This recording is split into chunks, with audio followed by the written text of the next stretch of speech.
Guns may have fallen silent and fighters may have left. But for those living in conflict zones, the war is not over yet.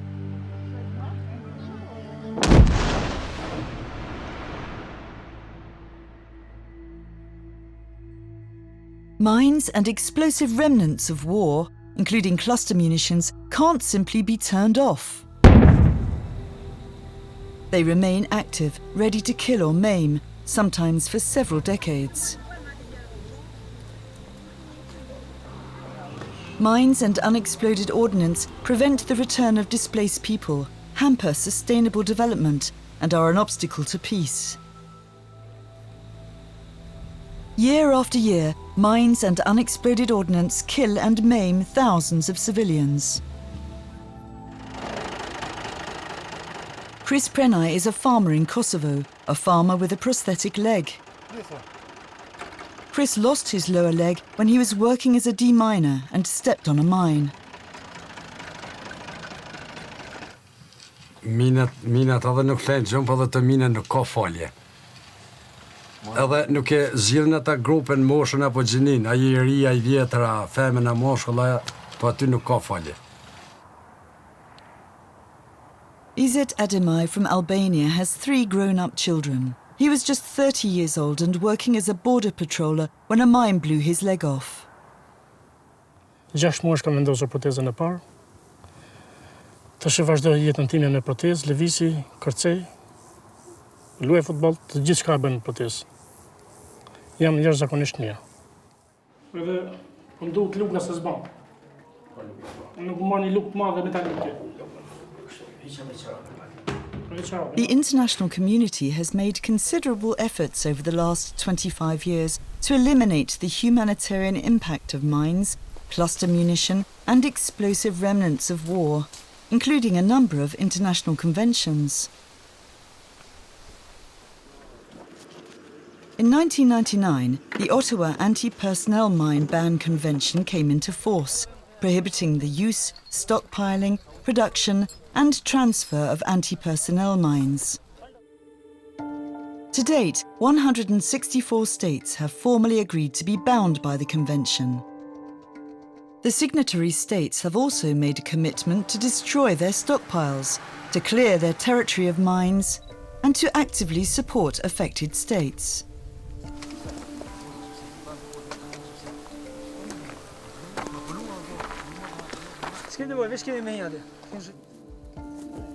In 2008, the Oslo Convention followed, which provided for a comprehensive ban on cluster munitions. To date, 104 states have ratified the treaty, agreeing to end the use, development, stockpiling, and transfer of these munitions. The international community, including Switzerland, has now been fully committed to mine action for more than 2 decades. And much has been achieved.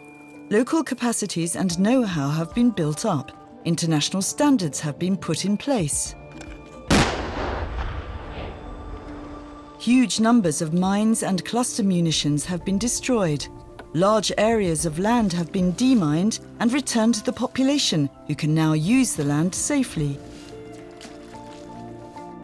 Out of more than 80 countries originally affected, 29 have now been completely cleared.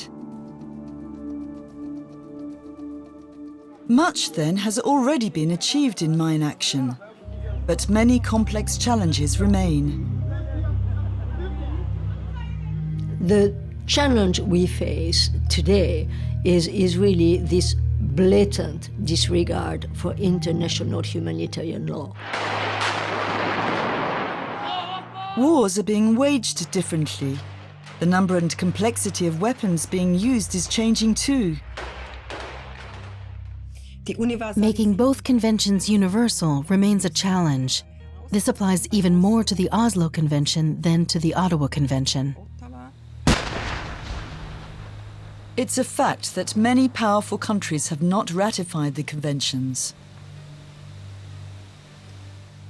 We're concerned with the way current conflicts are developing. They're getting more complex and are increasingly taking place in urban areas.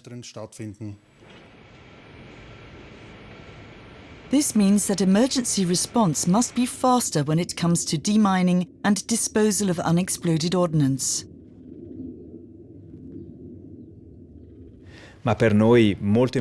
For us, the safe and secure management of ammunition stockpiles is becoming more and more important.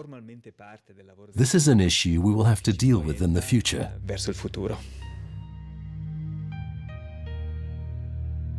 Improper storage and handling of weapons and munition is jeopardizing humanitarian security. I think our biggest challenge is ensuring that people understand how relevant we are to the future.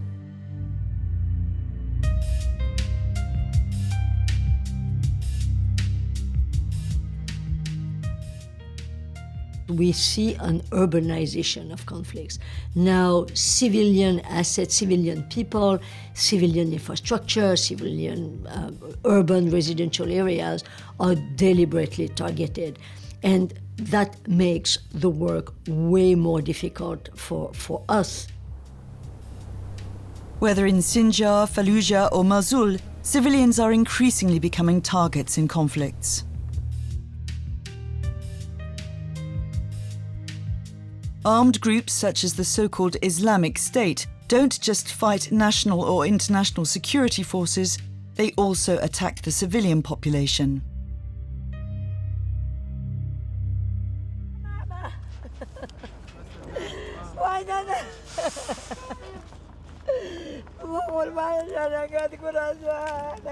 They kill and injure men, women and children, driving them from their homes, forcing them to become refugees.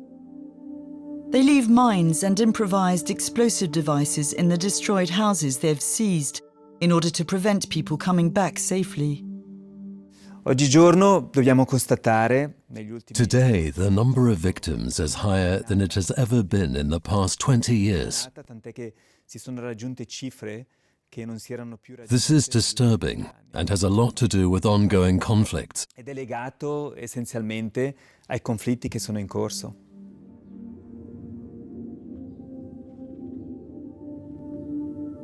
Entire neighborhoods have been pulverized by state and non-state actors. What's left is a chaos of rubble, unexploded ordnance, improvised explosive devices, munitions, and corpses.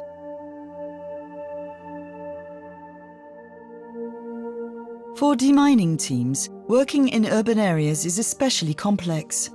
Traditionally, they would use a metal detector, which is no big help in this environment. If you're in an urban environment, most construction materials will have rebar or other metal. You've got all of the produce that are in a house, whether it's pots and pans, TV sets, all of these items contain metal. Houses are wired for electricity or for plumbing. So there's a lot of metal contamination, so there's a lot of background noise. Even the initial search for danger is a challenge. Clearing mines in urban areas means working in all dimensions, as the risk could be anywhere, not just on or in the ground. New search methods and new standards are needed. We face a new generation of improvised explosive devices. New generation.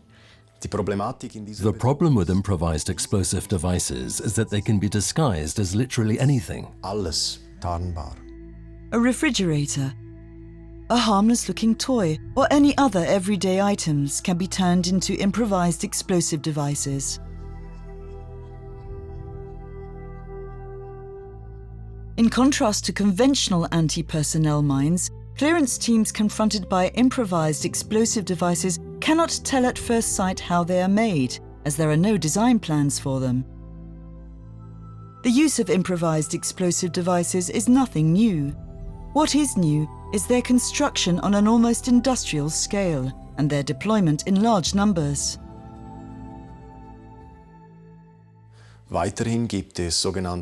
In addition, there are so-called anti-handling devices. Some of the improvised explosives are equipped with these anti-handling mechanisms. They directly target the specialists trying to clear them.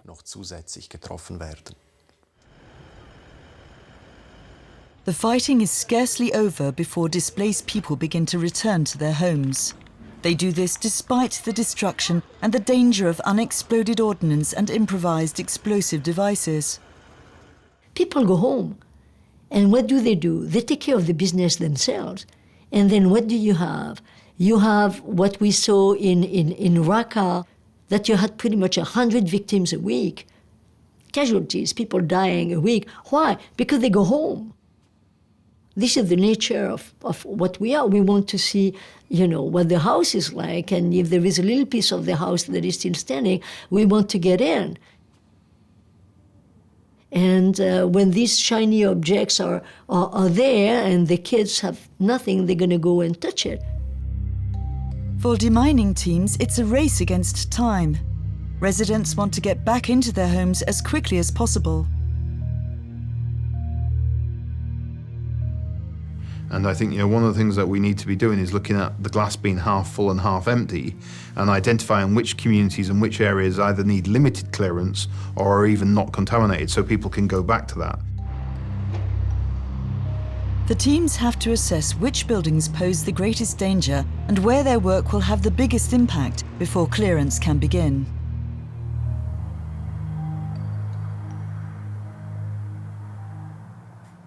Massive stockpiles of mines have been destroyed over the last 20 years.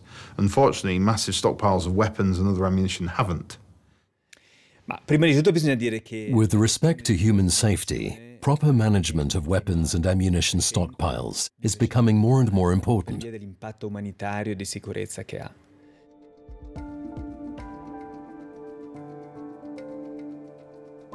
The safe and secure storage of weapons and ammunition is an increasingly urgent issue for the international community.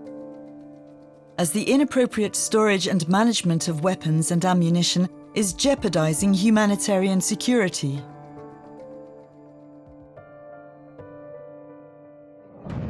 In the center of Brazzaville, the capital of the Republic of Congo, an ammunition depot exploded in 2012.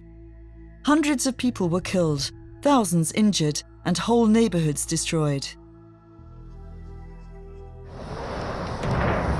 After a major explosion in Ukraine's biggest munitions depot in the town of Balaclava in 2017, thousands of people within a radius of 20 kilometers had to leave their homes. And in Gerdets, just 15 kilometers from Albania's capital, Tirana, a massive explosion at a munitions depot shook the entire region in 2008.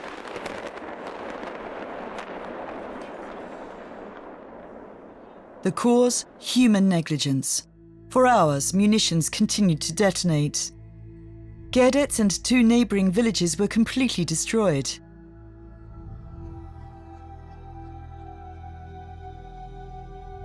Unexploded munitions were strewn across the region, damaging houses, burying themselves in the ground, and contaminating large areas of land. The clearance operation took years.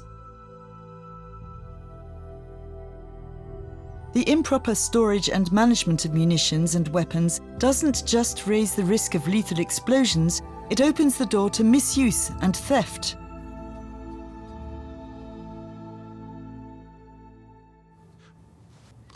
Governments were changed and occupation took place. Often weapons and ammunition stores weren't thought about, weren't secured, weren't managed properly, and those devices, the contents of that were then harvested and used in the way.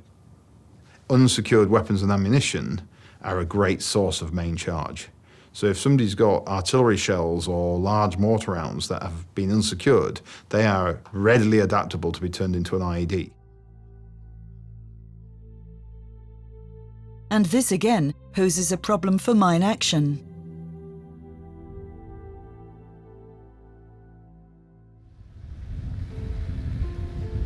For many years, the international community, including Switzerland, has worked successfully to address the humanitarian consequences of mines, cluster munitions, and the explosive remnants of war.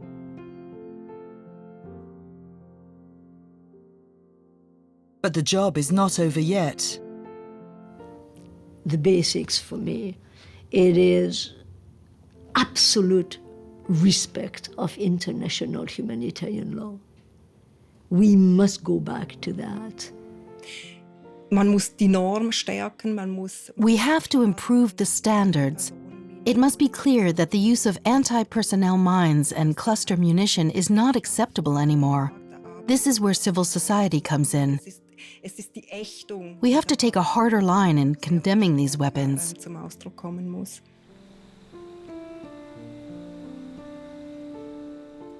Today's challenges are even more dangerous, treacherous, and complex. To face them will take know-how, patience, resources, and a strong will from the affected countries and the international community. The international community should definitely not give up on mine action because it is making a difference, but they need to ask better questions about impact and outcomes, and they need to stop focusing on outputs. It should not be about how many mines have been cleared this week. It should be about what has the difference that team being deployed made to that community.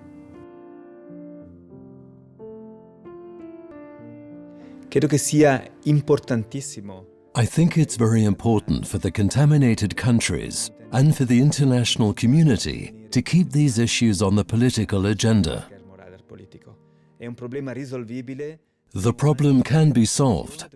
We all have to work together on this, and it will have a positive effect on the humanitarian and development policies. Profondo impatto positivo a livello umanitario di sviluppo.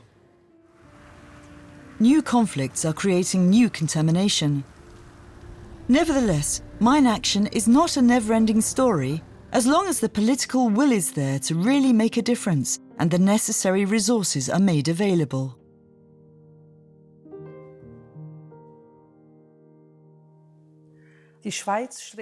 Switzerland is striving for a world in which no one will fall victim to mines, cluster munitions, and explosive remnants of war anymore.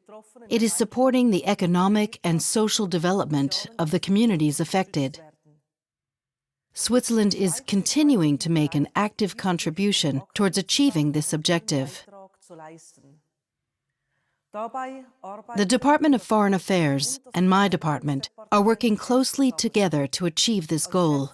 As head of the Department of Defense, I assure you that the Swiss Armed Forces and its specialists will continue to provide their expertise. Switzerland is standing by its humanitarian tradition and intends to play its part in fulfilling this global task. The international community must stay engaged in order to solve this humanitarian problem in the foreseeable future.